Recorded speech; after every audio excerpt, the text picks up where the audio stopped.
لا تموتن الا وانتم مسلمون، موت تک صحیح سلامت رہے، اگر درمیان میں اس نے ظلم کیا اور اپنے اختیارات غلط استعمال کیے اور ملک میں انارکی پھیلائی، اور ان کا تو نام و نشان نہیں ہے، وہ جو 1200 طلبہ و طالبات کو خطرناک قسم کے گیسے سے بھون ڈالا، ان کا خدا بھی قیامت کے دن عدالت لگائے گا، اور قیامت سے بہت پہ افسوس، صد افسوس، یہ بھی اپنے آپ کو عادل کہتے ہیں، جو سب سے بڑا تاریخ کا ظلم ہوا ہے، جو چنگیز خان و ہلاکو کے زمانے میں نہیں ہوا، جو رنجیت سنگھ نے نہیں کیا، ایسے بدترین قسم کے زیادتیاں ہوئی ہے۔ کس نے کی ہے اور کون کرتا تھا یہ تو ہر شخص جانتا ہے کہ جو برسر اقتدار ہوتا ہے وہی ملزم سمجھا جاتا ہے۔ کیا حضرت عمر نے نہیں کہا تھا لو مات الکلب جائعا علی شط الفرات لعمر یسأل عنہ یوم القیامہ، اگر دریائے فرات کے کنارے کوئی کتا بھی بھوکا مرا تو عمر سے سوال ہوگا کہ خلیفہ تو آپ تھے، مخلوقات کو رزق کیوں نہیں پہنچتا تھا، کس چیز کے خلیفہ تھے؟ تو ایسے ادھر کو ساتھ ملا، ادھر کو ساتھ ملا، اڑیاں دا بڑیاں، دڑیاں دا گڑیاں۔ بھئی جو اصل اقتدار کا مالک ہوتا ہے اور جو اصل سربراہ ہوتا ہے، اس ملک کی اچھائیاں اور برائیاں اس کو منسوب ہوتی ہیں۔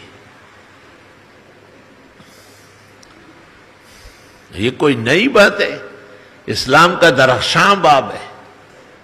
جنہوں نے بھی غلط اختیارات استعمال کیے ایک نہ ایک دن ان کا پردہ اڑ جائے گا۔ حدیث رسول محمد عربی صلی اللہ علیہ وسلم نے کہا ہے کہ اگر کوئی شخص اندھیری رات میں پتھر کے نیچے گناہ کر لے، اللہ تعالیٰ اس کو دن دہاڑے پتھر کے اوپر لا کر سب لوگوں کو آگاہ کر دے کہ دیکھو یہ کرتا ہے۔ اللہ تعالیٰ حفاظت فرمائے نسل و نسب کی، آل و اولاد کی، دوست و احباب کی۔ اللہ تعالیٰ ملک میں عدل اور انصاف کو بھی عزت و احترام نصیب فرمائے۔ جنرل مشرف کا دور ذرا پریشانی کا دور تھا، اور مدرسوں پر ایسا دباؤ ڈالا وفاق اور تنظیمات پر کہ بالکل سب کو مٹھی میں کر لیا۔ وہ ادارے جن پر ہمیں فخر ہے، جن کی وجہ سے ہم اپنا وجود سمجھتے ہیں، انہوں نے بھی بعض طلباء کو جانے کا کہا۔ میں نے استادوں کا اجلاس طلب کیا اور استادوں سے مشاورت بھی کی اور دعاؤں کی درخواست بھی کی، اور میں نے کہا کہ کسی طالب کو جانے نہیں دیا جائے گا۔ خود حالات دیکھ کے چلے تو اجازت ہے، اور بڑے سے بڑے واقعات اور تکالیف کے سہنے کے لیے بھی ہم تیار ہیں۔ چنانچہ جب بنوری ٹاؤن نے طلباء کو رخصت کیا، فاروقیہ نے، دارالعلوم نے، کلم کلہ کہہ رہا ہوں، تو پھر مشہور ہو گیا کہ ایک مدرسہ چھوٹا سا ہے جو سب سے چھوٹا ہے، انہوں نے نہیں نکالا ہے لوگوں کو، اور طلبہ کو برقرار رکھا ہے کہ پڑھے، شوق سے پڑھے، کچھ نہیں ہوگا، جو ہو سو ہو۔ تو یہ تھانیدار تو یہاں سہیل فیض بہت غیرتی، بہادر، اللہ اسے سلامت و زندہ تابندہ رکھے، وہ بھی ادارے کے اور طلباء کے حق میں تھا۔ کیوں نکالے؟ کیوں سبق سے لوگوں کو روک؟ ایک دن مجھے فون کیا رات کو، 12 ساڑھے 12 بج رہے تھے، میں اٹھ کے دفتر سے جا رہا تھا گھر، مجھے کہا باہر بیٹھے ہو یا اندر ہو؟ میں نے کہا نہیں، باہر بیٹھا ہو۔ کہ اس صوبہ سندھ کے آرمی کے بڑے ڈائریکٹر آپ کے پاس آنا چاہتے ہیں، تو موڈ میں ہے آپ؟ میں نے کہا بالکل موڈ میں ہوں، بھیج دو۔ کہتے میں نہیں آؤں گا ساتھ، لیکن آپ تسلی سے کلام کریں۔ میں نے کہا اللہ مدد کرے گا۔ وہ آیا، ایک بڑا خوبصورت افسر آیا، بہت روشن چہرہ، منور معطر، سامنے پلر کے ساتھ کھڑا ہو گیا، 17 رکعتیں پڑھی عشاء کی نماز. یہ لوگ 17 رکعت پڑھتے ہیں.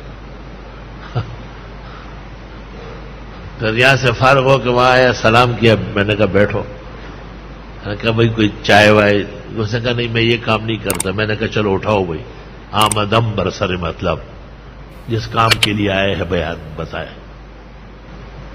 یہاں کون لوگ پڑھتے ہیں؟ میں نے کہا مسلمان پڑھتے ہیں. کہاں سے آئے؟ میں نے کہا پاکستان سے آئے. ان کے پاس کاغذات، ویزے اور سب برابر ہے. میں نے کہا وہ امیگریشن کا اور پاسپورٹ آفس کا کام ہے، آپ کے اداروں کا. یہ خدائی ادارہ ہے. ہمیں اگر ہندو اور سکھ بھی آئے کہ کلمہ پڑھا لو، ہم پڑھائیں گے. یہ ہماری ذمہ داری نہیں. کہتے ہیں پاکستان میں رہتے ہوئے پاکستان کا قانون ماننا پڑے گا. میں نے کہا سر آنکھوں پر جو ماننے کا قابل ہو. میں نے کہا کہ میں 8 منٹ کلام کرنا چاہتا ہوں اس موضوع پر. وہ 8 منٹ کے بعد پھر آپ کو اختیار ہے جو چاہیں گے. آپ تو اعلی نال افسر ہیں صوبہ سندھ کے. میں نے 8 منٹ میں اپنی بات پوری کی. ایک خیر اللہ ترکمانی یہاں دور حدیث میں تھا. میں نے کہا اس نے ناظرہ اور چھوٹے درجات سے یہاں پڑھا ہے، اب یہ 10-12 سال میں دور حدیث پہنچا ہے. آپ کے اور مشرف صاحب کے امریکہ نوازی نے اس کو کہنا شروع کیا ہے کہ آپ یہاں سے چھوڑ دیں. کس جرم میں یہ سبق چھوڑ کے جائے؟ امریکہ تبدیل ہوا ہے جہاد کے بارے میں، ہمارا ایمان تبدیل نہیں ہوا ہے. آپ مسلمان افسر ہیں، آج ہے کل ریٹائر ہوں گے. آپ خدا کے حضور کیا جواب دیں گے کہ ایک طالب علم جس کے سبق میں 3 مہینے باقی تھے، اس کو آپ نے اس لیے کہ امریکہ کا کہنا یہ ہے کہ مدرسوں پر دباؤ پڑا ہے.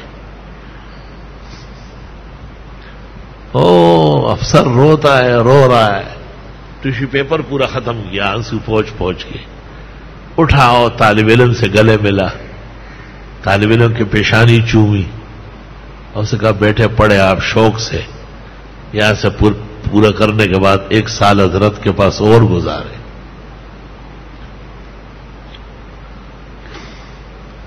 مجھے کہا بات سمجھ تو آ گئی کہ 100% غلط قانون پر حکومت چل رہی. خالص مغرب نوازی ہے، انسانیت اور اسلام سے دوری. اور آفرین ہے آپ کے سمجھانے پر. اور انشاءاللہ تعالی ہماری مدد جاری رہے گی. ہم دوسرے طرز سے اب ملیں گے مدرسوں میں. 1 گھنٹے بعد تھانے دار کا فون آیا، کہنے لگا ہمارے ڈی جی کو داخلہ دے رہے، سنا داخل کر رہا ہے درجہ اولا میں.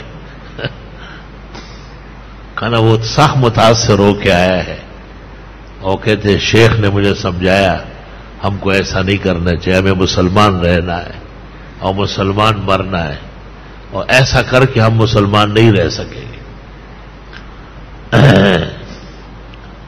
الحمدللہ.